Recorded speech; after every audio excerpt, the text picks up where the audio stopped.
अरे चुटकी भर सिंदूरवा के कारण ए पापा कोई दिहला बेटी के दूर। चुटकी भर सिंदूरवा के कारण ए पापा कोई दिहला बेटी के दूर।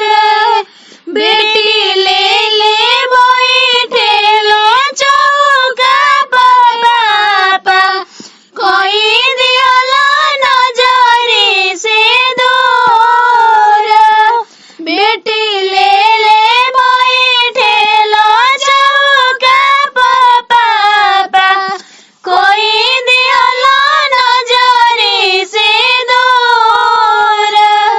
तेज जानी अखिया के पुतरी पापा बेटी की जंगे बैठाई।